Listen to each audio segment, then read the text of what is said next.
আসসালামু আলাইকুম এভরিওয়ান, আবারও চলে আসলাম নতুন একটি ফোনের রিভিউ নিয়ে। যদিও আসতে একটু দেরি করে ফেলেছি, বাট ব্যাপার না। এই ফোনটা আমি লং টাইম ব্যবহার করেছি। ব্যবহার করতে গিয়ে বেশ কয়েকটা প্রবলেম ফেস করেছি, যেটা বর্তমান সময়ে 8 থেকে 10,000 টাকায় অ্যাভেলেবেল আছে, যেটা রিয়েলমি দেয় নাই। তো আমি তো বলি নাই, this is Realme C65।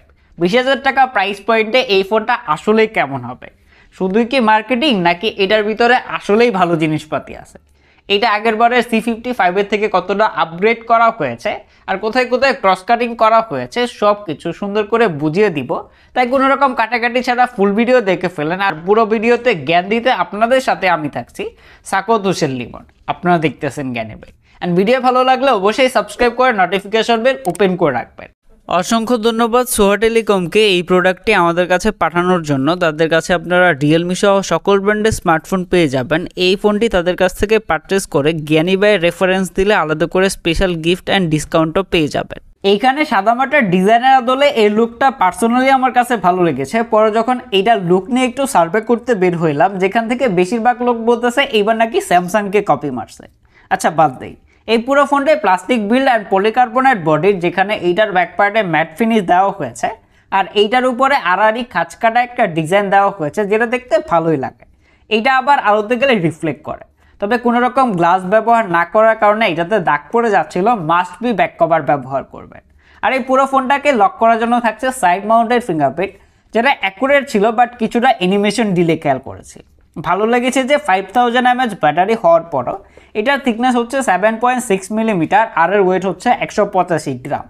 Wait distribution ঠিকঠাক থাকলেও এটা সাইজে কিছুটা বড় আর চওড়া হওয়ার জন্য এক হাতে যখন ব্যবহার করবেন তখন কিছুটা সমস্যায় পড়বেন। এখানে দুইটি সিমের পাশাপাশি মেমোরি ব্যবহার করতে পারবেন, কিন্তু কষ্ট লেগেছে যে 20,000 টাকা দামের স্মার্টফোনের সিঙ্গেল স্পিকার। এটা সাউন্ড কোয়ালিটি ঠিকঠাকই ছিল, এনাফ লাউড অ্যান্ড ক্লিয়ার। তবে যখন ফুল সাউন্ডে গান শুনবেন তখন কিছুটা ডিস্টরশন খেয়াল করবেন। এখানে আরও কষ্ট দিবে যে এখানে থাকছে না কোনো রকম সেকেন্ডারি নয়েজ ক্যান্সেলেশন মাইক, যেটা সিম্ফনি হচ্ছে যে 9,000 টাকা দামের স্মার্টফোনেও দিয়ে থাকে। এখানে অ্যাটলিস্ট এটা দেওয়ার দরকার ছিল। এখানে আপনারা 3.5 মিলিমিটার হেডফোন জ্যাক পেয়ে যাচ্ছেন। টাইপ সি পোর্টও ব্যবহার করা হয়েছে।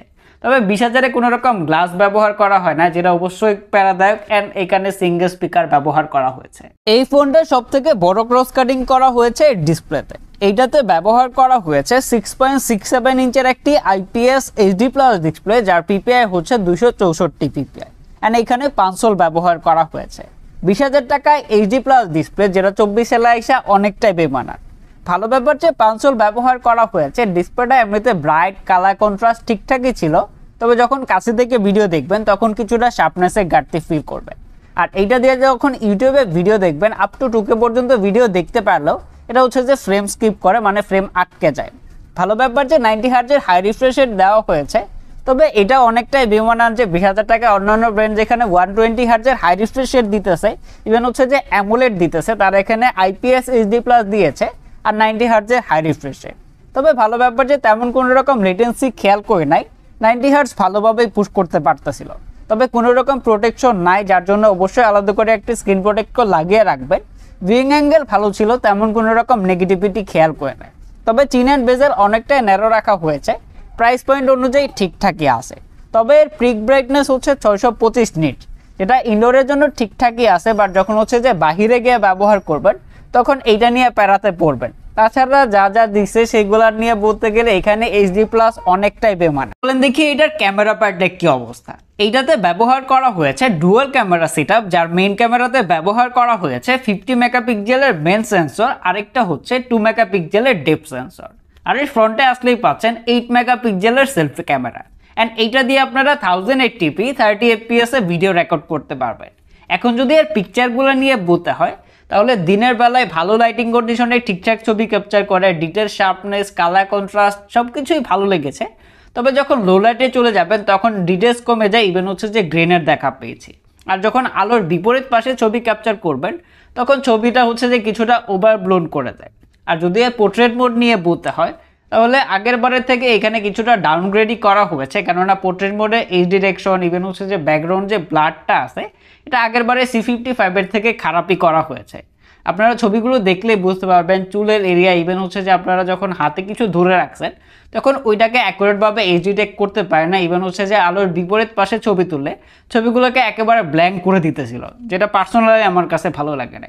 আর যদি ফ্রন্ট ক্যামেরা নিয়ে বলতে হয় তাহলে 8 মেগাপিক্সেল অনুযায়ী ঠিকঠাকই ছিল, ব্রাইট, কালার কন্ট্রাস্ট, শার্পনেস ঠিকঠাকই ধরে রাখে, তবে একটু বেশি রেড স্টোন অ্যাড করে দেয় ফেসে, যেটা অনেকের কাছে ভালো নাও লাগতে পারে।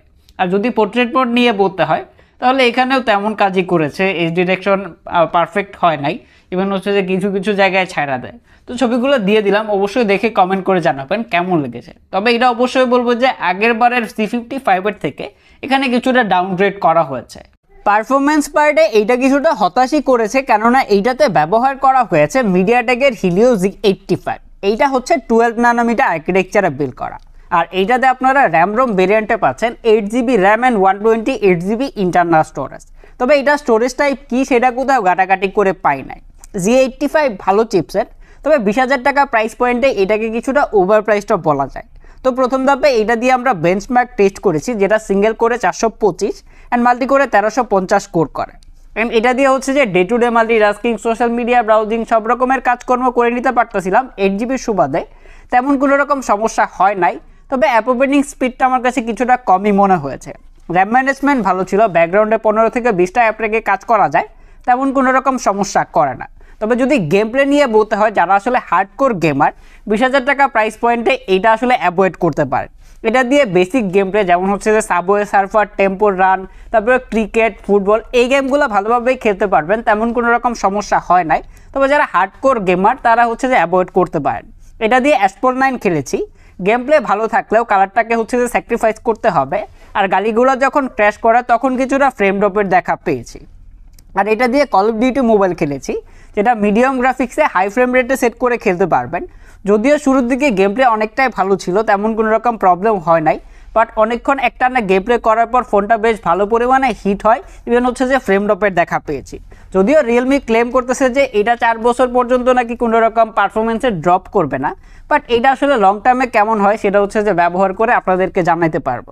আর এই সফটওয়্যার পার্টে আসলেই পাচ্ছেন Android 14 out of the box Realme UI 5.0। Realme UI নিয়ে বলতে গেলে এখানে বেশ কয়েকটা ব্লোরওয়্যারের দেখা পেয়েছি, যেখান থেকে অনেকগুলোকে আনইনস্টল করা গেলেও বেশ কয়েকটা আনইনস্টল করা যায় না। ইভেন হচ্ছে যে এখানে দেখলাম যে হট অ্যাপ, হট গেমের রেকমেন্ডেশন আসে, যেগুলোকে রিমুভ করা গেলেও এগুলো না দিলেই ভালো। 8GB সুবাদে বেসিক কাজকর্ম, সোশ্যাল মিডিয়া ব্রাউজিং, ইভেন হচ্ছে যে কাজকর্ম করতে গিয়ে তেমন কোনো রকম ল্যাগ বা হিকাপের দেখা পায় নাই, বাকবাল্লুকও ছিল না। তবে কিছু কিছু গ্লিচের দেখা পেয়েছি, যেমন হচ্ছে যে ক্যামেরা ইউআইতে গিয়ে শাটারটা ঢিলে হয়ে যায়, পারফরমেন্স যখন হচ্ছে যে হেভি গেম প্লে করবেন তখন কিছু কিছু টাইমে হচ্ছে যে আটকে যাচ্ছিল, ফ্রিজ হয়ে যাচ্ছিল, এই জিনিসটা খেয়াল করেছি, যেগুলো সফটওয়্যার আপডেট দিয়ে ঠিক করে দেওয়া দরকার রিয়েলমি। আর এই ব্যাটারিতে ব্যবহার করা হয়েছে 5000 mAh ব্যাটারি। যদি ব্যাটারি ব্যাকআপ নিয়ে বলতে হয় তাহলে regular multitasking, social media browsing, টুকটাক ছবি তোলা, গেম প্লে এইসব কাজ করে একদিনের মতো ব্যাটারি ব্যাকআপ পেয়ে যাবেন। তবে যারা হচ্ছে যে হার্ডকোর ইউজার 90 হার্জ ব্যবহার করেন, একটানা গেম প্লে করেন, তারা এটা থেকে হচ্ছে যে একটানা গেম প্লে করে 5 থেকে 5.5 ঘন্টার মতো স্ক্রিন অন টাইম পেয়ে যাবেন। এছাড়া হচ্ছে যে সবকিছু মিলিয়ে যদি করেন তাহলে 6 থেকে 6.5 ঘন্টার মতো স্ক্রিন অন টাইম পাবেন। তবে চিন্তার কোনো কারণ নাই, কারণ এর বক্সে দেওয়া হয়েছে 45 ওয়াটের একটা ফাস্ট চার্জার, যেটা দিয়ে এই ফোনটা 0 to 100% হইতে 1 ঘন্টা 15 থেকে 1 ঘন্টা 10 মিনিটের মতো সময় নেয়। ওভারঅল 20,000 টাকা প্রাইস পয়েন্টে এই ফোনটাকে most value for money smartphone বলা যায় না, কেননা এখানে রিয়েলমি অনেকগুলো পার্টে ক্রস কাটিং করেছে। তো প্রথমে যদি ভালো পার্ট নিয়ে বলতে হয় তাহলে এটার ডিজাইন অ্যান্ড ব্যাটারি ব্যাকআপ এইগুলো আমার কাছে ভালো লেগেছে।